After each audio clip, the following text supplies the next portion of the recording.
Les États-Unis d'Amérique veulent un véritable partenariat avec l'Afrique, a annoncé lundi à Pretoria leur secrétaire d'État Anthony Blinken, tout en assurant qu'il ne cherche pas à surpasser l'influence des autres puissances mondiales sur le continent. Ce que nous recherchons avant tout, c'est un véritable partenariat entre les États-Unis et l'Afrique. Nous ne voulons pas d'une relation déséquilibrée ou transactionnelle, a déclaré Blinken au cours d'un point de presse avec son homologue sud-africaine Naledi Pandor. Notre invité en place, il s'appelle King Dodro, vous le connaissez tous. Il est consultant et expert en structuration économique et financière. Il porte maintenant l'habit d'un politique pur. Vous allez bien, King Dodro? Joyeux anniversaire à vous. Merci beaucoup. Tout va bien? Je vais être sur King comme d'habitude. Tout va très bien. Allez, Blinken en Afrique, d'abord Pretoria, ensuite Kinshasa en République démocratique du Congo et puis Kigali au Rwanda. Quel regard vous avez sur cette visite? Nous avons vu déjà la tournée de ministre des Affaires étrangères russe en Afrique. Ça fait bientôt à peu près 3 semaines, si je me trompe. Un mois maximum. Ouais. Ensuite, on a vu le président français qui a fait aussi sa tournée, au cours de laquelle on a compris les messages, les propos qu'il tenait contre la Russie qui pénètre le continent africain à travers des nouveaux contrats que certains États africains ont décidé de conclure avec la Russie en matière de la défense et sécurité et même sur le plan commercial. Et on a compris que le président français faisait appel vivement aux Africains à soutenir plutôt la position occidentale contre la Russie dans le cadre de la crise qui a lieu en ce moment en Ukraine, dans cette lutte contre les nazis et la démilitarisation que la Russie a entreprise depuis un certain moment en Ukraine, qui se déroule très bien d'ailleurs. Donc c'est le tour des États-Unis aussi de revenir, de venir sur le continent, fait donc c'est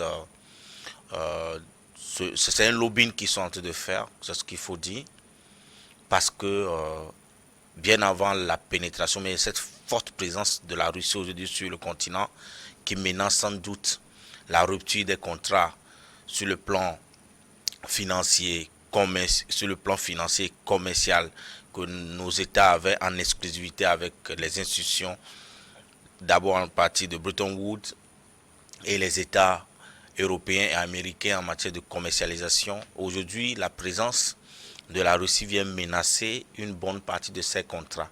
La Chine avait raflé déjà une très bonne partie sur le plan commercial.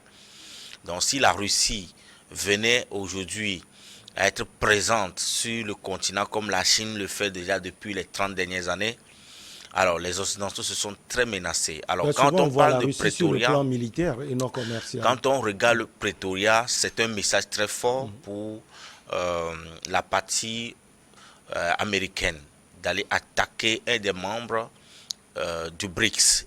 Vous comprenez que l'Afrique du Sud fait partie des membres influents du BRICS, donc membres la Chine, la Russie, le Brésil et autres. Donc aujourd'hui, les Occidentaux comprennent très vite que les BRICS viennent en force, en puissance. La Chine d'un côté, une puissance industrielle et commerciale mondialement établie. De l'autre côté, là, ce n'est plus à démontrer. La Russie est une puissance militaire établie et avérée. La Chine et la Russie font une alliance sans faille. Donc ces deux puissances pénètrent le continent. Qu'est-ce que l'Occident peut offrir? Alors revenons aux détails. Ce qu'il faut comprendre, c'est qu'il y a toujours cette démarche d'enfantilisation des Africains, des Occidentaux. Quand, par exemple, on parle de France-Afrique, mais on parle d'un pays, comment est-ce qu'on peut établir une relation entre un petit pays avec combien d'habitants, avec un continent qui fait 1,4 milliard d'habitants? Est-ce que c'est la faute seulement à la France ou bien aux Occidentaux? Pour regarder l'Amérique, parle d'Amérique-Afrique, ça veut dire qu'ils ne considèrent Il y a même... des sommets Russie-Afrique aussi, King Dr. Ça veut dire que ne considèrent même pas les pays africains pris individuellement, continuent dans leur démarche de nous infantiliser en fait. Le lieu de rappeler que contient-il la relation entre l'Afrique, les pays africains et les États-Unis. Qu'est-ce que les États-Unis d'Amérique vendent ou font avec les États américains, africains? Ok, pour ce que je sache, ce qu'ils vendent mieux, c'est d'abord les armes. 2, l'industrie aéronautique. 3, les composants technologiques. On est d'accord? C'est ce que les Américains exportent le mieux. Même quand on regarde le secteur automobile, les Américains ne sont pas trop présents sur le continent. C'est les Asiatiques et les Européens. Ok. Qu'est-ce qui gagne davantage en Afrique? C'est l'exploitation de nos sous-sols. Les Américains, dans la relation, l'Afrique ne propose pas grand-chose dans cette relation. Donc, la relation, depuis la nuit des temps, n'est purement que transactionnelle. Quand il dit que nous ne voudrons plus de relations transactionnelles, quel type de relation aujourd'hui il voudra bien entretenir avec l'Afrique? Si ce n'est pas juste pour des transactions. Exploiter nos minerais, nos sous-sols, le pétrole et les matières premières de nos sous-sols. 2, en matière d'armement, provoquer des guerres dans des parties de l'Afrique et livrer des guerres, livrer plutôt des armes. En dehors de ça, est-ce qu'ils voudront, quand ils disent que ce n'est plus une relation transactionnelle, qu'est-ce qu'ils voudront? Ils voudront dire qu'ils vont financer 100% de nos budgets sans rien attendre au retour. Quand vous regardez la Banque mondiale, la Banque mondiale, le FMI, les institutions de Bretton Woods, qui ont l'exclusivité du financement des États au détriment des banques locales, c'est énorme déjà. Quand la Banque mondiale finance les pays africains, quand c'est le FMI qui finance les pays africains, mais c'est les plus gros clients qu'une banque peut avoir, les États africains. Donc c'est tout à fait normal que les États-Unis viennent renforcer leur position parce que depuis un bon moment, la Chine fait de la concurrence au FMI et à la Banque mondiale en matière de financement sur le continent. Une bonne partie de ces marchés a échappé à ces institutions de Bretton Woods depuis un bon moment. Donc, qu'est-ce qu'ils voudront faire aujourd'hui en dehors de ces transactions traditionnelles qu'ils font avec l'Afrique? Et pour qu'ils viennent nous dire qu'ils veulent maintenant un partenariat de rupture, un partenariat qui va se réinventer sur quel fond? Quel est le contenu de ce nouveau partenariat que les Américains veulent prôner? Si ce n'est se stationner sur nos territoires et piller nos sous-sols. 2, imposer des financements à nos États, décourager nos États à aller vers des banques locales pour participer au développement de nos économies. 3, vendre des armes, provoquer des crises et vendre des armes davantage à nos États. Et les deux parties même d'ailleurs. Donc il n'y a rien de nouveau dans un tel partenariat puisque l'Afrique déjà majoritairement son modèle économique est orienté vers l'import. Consommons majoritairement ce que nous importons majoritairement ce que nous consommons. Donc, qu'ils le veulent ou pas, il ne peut qu'avoir des relations transactionnelles avec l'Afrique. Parce qu'ils ne viendront pas construire les écoles gratuitement en Afrique. Ils ne voudront pas porter le budget de développement de l'Afrique dans leur budget intérieur pour dire nous allons construire des routes en Afrique, nous allons construire des aéroports, nous allons construire des hôpitaux, nous allons construire des universités sans demander en retour des remboursements aux États africains parce que nous considérons que l'État et l'Afrique est la continuité des États-Unis. S'ils sont arrivés à ce stade pour nous démontrer que leur nouveau partenariat consiste à investir en Afrique sans attendre un retour sur investissement immédiat en termes de remboursement, là, ils parlent d'une collaboration ou d'une coopération non transactionnelle. Mais du moment où ils veulent tout juste nous avoir comme clients fidèles pour nous accorder des prêts, pour nous avoir comme clients fidèles, pour ne pas signer avec la Russie en matière de défense et de sécurité. Parce que quand vous signez des contrats de défense et de sécurité avec la Russie, c'est auprès de la Russie que vous allez acheter des armes. Quand vous signez des contrats de défense et de sécurité avec la Chine, c'est auprès de la Chine, c'est la Chine qui va vous livrer les armes. Donc aujourd'hui, ils se sont rendus compte que leur marché traditionnel les échappe. Et si ça les échappe, comment est-ce que les Maliens, par exemple, achètent les armes? Mais ils font ce qu'on appelle l'échange de marchandises. Tout à fait normal. La marchandise, c'est que la Russie a besoin de certains minéraux. Le Mali a besoin des armes pour défendre son territoire. Le Mali dit, moi j'ai telle quantité de minerais. C'est ce que vous pouvez, on peut le faire en échange de marchandises. On fait une transaction même sans même virer de l'argent. Alors, ça échappe même au système de SWIFT déjà. Donc les États-Unis sont menacés par cette montée en puissance des relations entre la Russie et les pays africains aujourd'hui. Donc c'est de bonne guerre, c'est pour renforcer leur position transactionnelle sur le continent que ces tournées sont organisées. Qu'on ne nous trompe pas. Alors, King Dodjo, j'allais justement vous poser cette question quand vous avez illustré le cas malien tout à l'heure, parce que pour les États-Unis, vous avez dit que ces pays viennent piller l'Afrique, vendre les armes. On a d'abord vu la sortie de Sergei Lavrov, c'était surtout à Addis Abeba en Éthiopie, où il a appelé les pays africains à se démarquer complètement, même des Occidentaux. C'était le même discours d'Emmanuel Macron, le même discours de Anthony Blinken.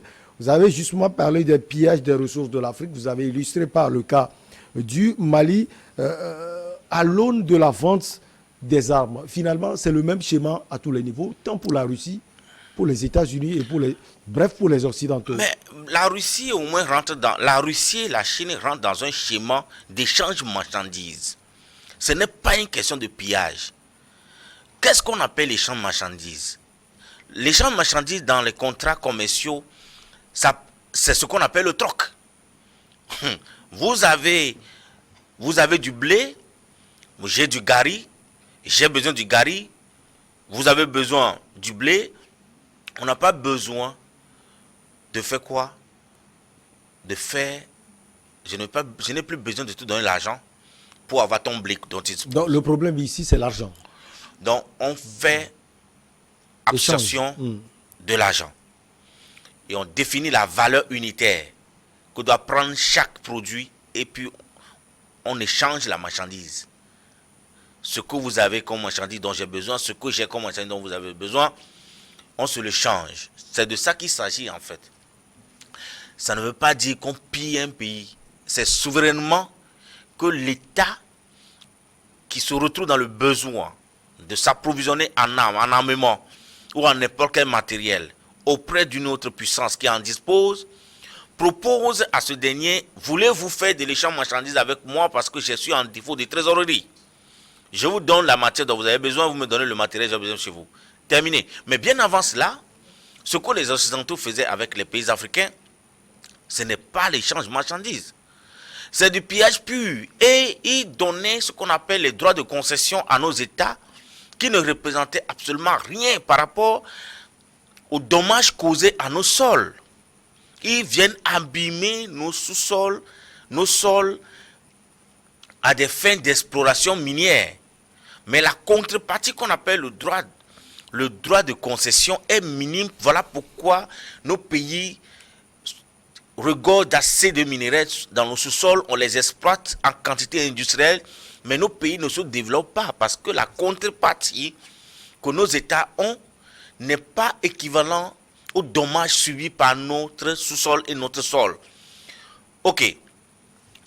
S'il ne serait-ce que nos États, individuellement et collectivement regroupés, décident par exemple d'une politique commune d'un investissement minier dans le secteur minier, et on dit ceci, qu'aucune matière première brute ne doit sortir du continent, qu'il faut forcément faire de la première transformation ou deuxième transformation avant que les matières premières ne sortent du continent, on créerait plus d'emplois pour consommer donc les chômeurs que nos universités forment chaque année. Mais qu'est-ce qui se passe? Il n'y a aucune première transformation, aucune usine de transformation n'existe majoritairement pas dans nos pays, dans les pays à fort potentiel minier. Vous regardez le cas guinéen. Aujourd'hui, le nouveau gouvernement de la transition décide de rompre avec les anciens contrats d'exploitation minière qui demandent à tous les exploitants miniers d'installer des usines de transformation dans le pays, qui ne veut plus que le raw material soit exporté de son territoire, qu'il faut semi-transformer pour créer de l'emploi, parce qu'il y a beaucoup de Guinéens qui sont au chômage. C'est là qu'il devient la bête à battre, parce qu'il cherche l'intérêt pour son peuple. Parce que les opposants veulent marcher aussi. Parce qu'ils demandent à ce que le problème du chômage soit résolu par cette virgule qu'il apporte dans le contrat avec les grands groupes miniers qui sont dans le pays. C'est dans l'intérêt des Guinéens. Mais vous voyez comment les Africains sont capables de se donner eux-mêmes des balles dans les pieds. Les opposants se mobilisent en même temps parce qu'ils ont reçu des pots de vin pour détester la politique que mène ce gouvernement de transition qui est dans l'intérêt suprême de la nation guinéenne pour résoudre un problème crucial de chômage dans le pays. Donc, au même moment, sur le cas de la Guinée, King, si vous le permettez, quand on voit la junte qui interdit toute manifestation. D'ailleurs, ce que l'opposition réclame aujourd'hui, c'est qu'elle soit concertée dans la gestion des affaires du pays. Doumbouya refuse. Est-ce qu'on peut dire de facto, King Dodro, que c'est parce qu'on refuse l'exploitation de ces choses que l'opposition manifeste aujourd'hui? Mais pourquoi les Africains sont toujours dans les mêmes choses qui n'apportent pas de résultats, mais font toujours la même chose? La contestation, ça profite à qui à la fin? C'est un schéma politique, King Dodro. Mais nous sommes dans un gouvernement de transition qui a un délai. Son délai n'est pas encore échoué. Ils sont dans leur délai consenti pour pouvoir donner le pouvoir aux civils. Ce dont ce gouvernement de transition a besoin, c'est le soutien des partis politiques. Et d'ailleurs, ce délai n'est pas consenti. Mais jusqu'à présent, quand Alpha Condé, quand l'ancien président a décidé de faire le 3e mandat, mais il a eu les moyens de s'imposer. N'eût été l'avènement des militaires, il serait encore au pouvoir aujourd'hui. Ils sont venus, quand vous regardez... Ce sont les militaires aussi qui l'ont poussé à s'imposer. Quand ils sont venus, vous voyez ce qu'ils font aujourd'hui, c'est de regarder est-ce qu'il y a du bon sens dans la lutte qu'ils mènent. Est-ce que les actions que ces messieurs mènent là est dans l'intérêt de la population guinéenne? Les politiciens rentrent dans la danse juste parce que ça rentre maintenant dans une affaire de lutte personnelle. Quand un gouvernement de transition prend des décisions, il livre son point de vue aux investisseurs pour dire dorénavant, voici ce que j'aimerais que vous... Voici la nature de notre collaboration, qui va tout droit dans l'intérêt des Guinéens. D'autres Guinéens se soulèvent pour dire non, quitter le pouvoir en même temps. Je pense que c'est une malédiction que les pays africains ont de ne pas connaître le bien et le mal et le bon sens quand même quelqu'un le fait bien. On est toujours dans la position de contester, et quand vous demandez pourquoi vous contestez, c'est pour son propre intérêt, ce n'est pas pour les Guinéens que ces contestations ont lieu. Et malheureusement, il y a toujours la jeunesse qui est prête à se livrer aux côtés de ces marchands pour donner leur vie, mourir, mais eux, ils ne continuent pas à vivre. Nous devons mettre fin à la contestation et aller vers le réalisme. Vous voyez, les pays les plus stables sur le continent africain sont des royaumes. Je suis désolé de le dire. On ne peut jamais se développer. On ne peut jamais se développer quand le climat de contestation est permanent dans un pays. Est-ce que nous vivons de la politique? Question de bon sens. Nous ne vivons pas de la politique. Alors, King, si vous le permettez, on va mesurer la portée de cette visite d'Anthony Blinken. À part l'Afrique du Sud, il y a le Rwanda, il y a également la République démocratique du Congo. Est-ce que vous arrivez à analyser pourquoi ces pays sont choisis justement? Alors, d'abord, Ça fait combien d'années que nous avons la présence onusienne en RDC? L'RDC est le plus grand pourvoyeur de minerais aux États-Unis. C'est un scandale géologique, le pays, la RDC. Aujourd'hui, c'est de bon ton qu'on visite d'abord Pretoria, l'Afrique du Sud qui est un membre de BRICS. 2, qu'on visite leur gisement africain qui est la RDC. 3, c'est de visiter celui qui enquiquine la RDC à côté, qui est le Rwanda, pour dire écoutez, restez tranquille parce que c'est notre ami, hein. C'est de là que nous tous on se sert. C'est tout à fait normal qu'ils choisissent ces pays-là dans lesquels il faut se rendre au même moment, pour protéger on voit les ce intérêts. pays qui est un support, on dirait, des États-Unis. Parce que depuis un Rwanda. moment donné, depuis une ou 2 semaines, la force onusienne présente en RDC est menacée à fond. Vous regardez sur les plancards que les gens demandent carrément l'intervention de la Russie. Donc aujourd'hui, c'est dans leur intérêt d'aller rapidement en RDC pour resserrer les liens avec le président congolais, pour ne pas basculer dans le camp des BRICS, pour ne pas basculer dans le cas de la Russie en matière de défense et sécurité. Soyez sûr que si la Russie signe des accords de défense et de sécurité avec la RDC, on ne peut plus piller la RDC comme ça se fait avec la participation de la force onusienne présente dans le pays. La Russie aura sa part parce que c'est toujours une relation transactionnelle. Il n'y a pas de gratuit dans le monde. La Russie a son peuple à nourrir et cherche des partenaires avec lesquels il faut faire des transactions. Et il n'y a pas de relation gratuite ou une relation où on aide. Non, ça n'existe pas. Il y a toutes des contreparties. Cette partie m'intéresse. Vous dites que la Russie aura sa part. Les Occidentaux ont démontré à suffisance qu'ils ont toujours voulu leur part. Quelle sera donc la responsabilité des Africains eux-mêmes? La responsabilité des Africains, c'est de juste continuer par prendre conscience que ce ne sont que des coopérations transactionnelles, c'est des relations transactionnelles. Que l'Afrique s'invite davantage dans le débat économique mondial, que nos matières premières ne disposent pas de leur bureau de fixation de prix à Londres. Que les Africains eux-mêmes fixent le prix de leurs matières premières. Que ça fasse partie des nouveaux accords qu'ils veulent signer avec les Américains. C'est dommage que le cacao que la Côte d'Ivoire produit, c'est Londres qui fixe le coût. C'est dommage que le coton que le Mali produit, c'est à Londres qu'on fixe les coûts. Que les Africains fixent. Parce que vous ne voyez pas que moi, je produis une marchandise, c'est un inconnu, quelqu'un de loin qui fixe le prix de ma marchandise. En faisant fi même de mon coût de production. Vous ne voyez pas que c'est incongru? Est-ce que Londres a des gisements miniers pour que c'est Londres qui fixe les prix des matières premières? C'est ça la question. Mais les Africains doivent véritablement négocier de nouveaux accords commerciaux avec les Occidentaux, qui deviennent maîtres de fixation des prix de leurs matières premières qui sont dans leur sous-sol. Ne doit pas nous imposer les prix parce que les matières premières en question, c'est pour nous. Ce sont les choses qu'il faut discuter quand on nous dit que nous ne voudrons plus des relations transactionnelles, qui nous disent maintenant quelle doit être la consistance de la nouvelle relation avec nous. Si ce n'est seulement l'ancienne qui était basée toujours sur des relations commerciales sur tous les plans. C'est quand ils savent qu'ils ont un intérêt énorme chez vous en termes d'exploitation de votre sous-sol, en termes de financement de votre budget de fonctionnement, qu'ils s'intéressent à vous.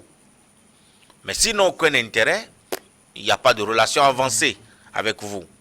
C'est ça qu'il faut toujours rappeler, que les Américains ne signent pas des accords avec un pays parce que le pays a des beaux yeux.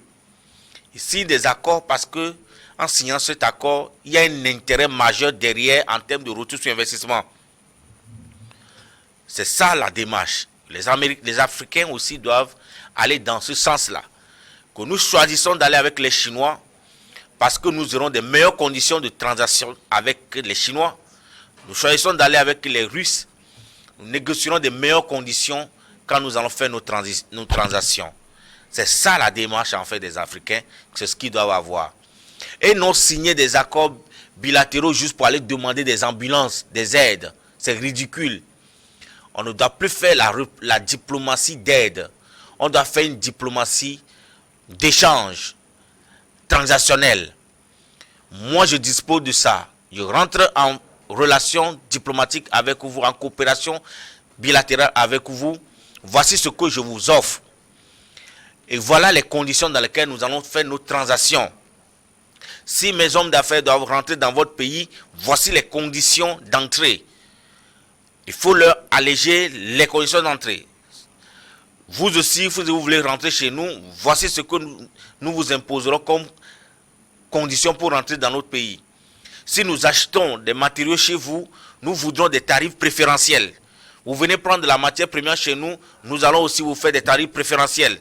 Voici le débat en fait dans une coopération, dans une diplomatie économique. Et les Africains doivent comprendre qu'ils ont plus besoin d'accentuer, de mettre un accent particulier sur la diplomatie économique et militaire. Parce que l'autre diplomatie basée sur des aides ne favorise pas l'Africain, parce que c'est ça qui fait que quand ils sont à la table de négociation, ils ne revendiquent rien. Ils sont muets. Ils sont muets parce qu'ils n'attendent que des aides, qu'on vienne construire des écoles pour dire don du Japon. On ne vit pas du don. Non. Les dons, les aides n'ont jamais développé une économie. Qu'est-ce que vous proposez au Japon quand vous allez négocier les accords bilatéraux? C'est de ça qu'il s'agit.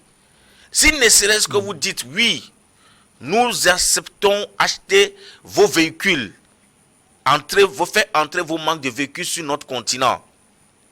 En retour, nous voudrons que si nos hommes d'affaires doivent aller chez vous, voici les conditions. Merci. Vous regardez. Ouais. Pour terminer, King Dojoro, on n'a pas assez de temps aujourd'hui. Oui, vraiment. Merci beaucoup. On n'a pas le temps. Vous avez sans doute un dernier mot. Allez-y, 30 secondes. Donc, mettre un accent particulier sur la diplomatie économique et savoir que aujourd'hui, c'est l'économie qui tient le monde. Je disais tantôt qu'on ne vit pas de la politique, mais on vit de l'économie. On nous a tourné la tête en nous faisant comprendre que c'est la politique qui fait l'économie, c'est l'économie qui fait la politique. Nous devons défendre les intérêts économiques et arrêter des contestations qui ne sont que de nature à déstabiliser le pays et empêcher les hommes d'affaires à opérer pour une prospérité, une croissance soutenue. Merci beaucoup à vous, King Dojoro, consultant et expert en structuration économique et financière. Encore joyeux anniversaire à vous. Merci, cher ami. Cette démonstration alléchante. On se retrouve la prochaine fois. Très bientôt. Allez, on marque la pause pour le journal. Et derrière, on reçoit Ibrahim Acha et Pasteur Ido Komi pour Regard Croisé.